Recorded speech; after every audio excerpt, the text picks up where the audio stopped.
Well, I am here with Michelle Chartrand. She is the Chief Advancement Officer for the Omaha Children's Museum. Michelle, thank you for joining me. Yeah, thank you so much for having me. So let's talk a little bit. It's that time of year, Omaha Children's Museum, your annual gala coming up, always pretty much the first Saturday in May. Mhm. And this year it's virtual and for the kids' benefit. Do you know what is the year on this? Do you know What what was the what? what year Oh, this the year is? for the benefit? It's the 43rd annual benefit. Goodness, 43rd. wow. And it'll be the 45th anniversary of the museum this year, actually. So, Okay, so lots yeah. to celebrate. Well, let's talk about the gala, the For the Kids benefit, and kind of what people can expect. And obviously, it's different this year. It is a lot different this year. Yeah, normally we're getting the museum all prepared. We're closing an exhibit upstairs and get everything set up. And this year we are preparing for a virtual event. And so it'll still have that derby theme. It'll have a little bit of the same look to it. Yeah, the event will kick off with an auction on April 21st, and everything will be up online. And then on May 1st in the evening, we will host a viewing of the derby. And then after that, we'll kick off a virtual program. So a little different, but still have the same feel to it. Absolutely. So people, I mean, you can buy tickets for this? I mean, take me to kind of Yeah. the process. Sure. So you can go to our website, ocm.org, and we have tickets available for purchase. It is free to attend the virtual event. There's no cost, so anyone in the public can log in, bid, and then watch the live program. We do have food packages as well. So we have a food package for two, which includes a charcuterie board and wine for two people. And then we also have a gathering package if people feel comfortable enough to host a small event in their home. They can pay for a party for 10, and it'll be a little bit of a larger food package. It'll include 5 bottles of wine and some kind of fun derby attire and centerpieces to kind of make it look a little festive. So Okay. Well, encourage people to take some photos because we'll do our kind of after the event photo spread. yeah. So encourage people to take photos and get those over to us, and we can include them. But Yeah. why is this benefit so important to the museum? So this is the museum's largest annual fundraiser, and it supports educational programming, exhibits, events, and it also just supports the museum's day-to-day operations. And so coming off of 2020 and kind of all the challenges we faced, along with, I'm sure, every nonprofit in town, Yeah. this event is really critical for us, and it'll really help us sustain our operations. We are, still operating at a limited capacity in the museum, and so we're not seeing quite the attendance revenues or the operating revenues that we would typically in a year. So we're really focused in on trying to make this event as successful as we can, and hopefully it'll provide some support for the museum for the rest of the year. Yeah, absolutely. And then hopefully next year we'll all be able to gather back at the museum because it's so much fun. I love this event. It's just you kind of as an adult get to come and play at the museum for an evening and also support it. So Yeah. Yeah, it is. We wish we could be hosting it in person. There's nothing we love sure. more than seeing everybody at Yeah, the museum, but it's a great event. yeah.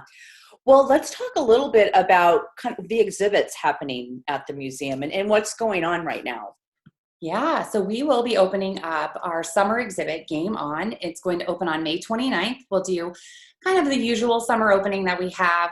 We are still having guests required to purchase tickets in advance just so we can kind of monitor the Sure. capacity in the building.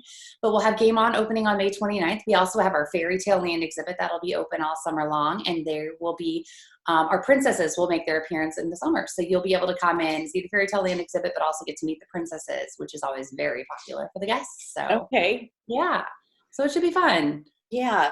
So what are your hours? So are you open 7 days a week? Right now, we're Yep. still open Wednesday through Sunday. And Okay. so starting in the summer, we'll extend it one day. So we'll be open Tuesday through Sunday, and we'll be extending our hours 9 to 4 during the week, 9 to 5 on the weekends. And then we're also offering our summer camps. So during the day, we'll have summer camps in the museum going kind of like normal with new safety precautions in place. But we're excited to be able to welcome our summer campers back this year Yeah. and kind of have some semblance of normalcy in the museum. Yeah. And I'm sure those kids are excited as well. So, They're well, very let's just talk a little bit about the safety precautions, that you're taking right now, that people can just expect and be aware of. Yeah. So, I mean, it's very similar to what you see in a lot of places. We are still doing the obvious PPP, requiring masks, hand sanitizing, 6 feet, all of that stuff that we're kind of getting used to anymore, it seems like. Sure. But the museum has been really fortunate in the fact that we have been able to make some modifications to the building. And so probably one of the most important things that we have done is install a new air filtration system in the museum. Okay. And so we have these giant machines placed all over the museum that's basically cleaning the air on a constant basis. And it really gives us that, just extra added layer of protection on top of everything else that we're doing, to make guests feel safe. And we're still at a limited capacity. So right now we're serving about 20% of the audience that we would typically see. So it's not that crowded experience that maybe you've seen in the past. It is a really great time. You kind of almost feel like you have the museum to yourself a little bit, just because we're in such a limited capacity. And so, we'll see what the summer brings. But right now, our main focus is making sure that our staff is safe and our guests are safe. And as long as we can continue to do that, we'll continue to operate the way we are. So, Well, we've got about a minute left. So, how can people contribute? What does the museum need if we want to donate, or just contribute anything? What are your kind of your needs right now?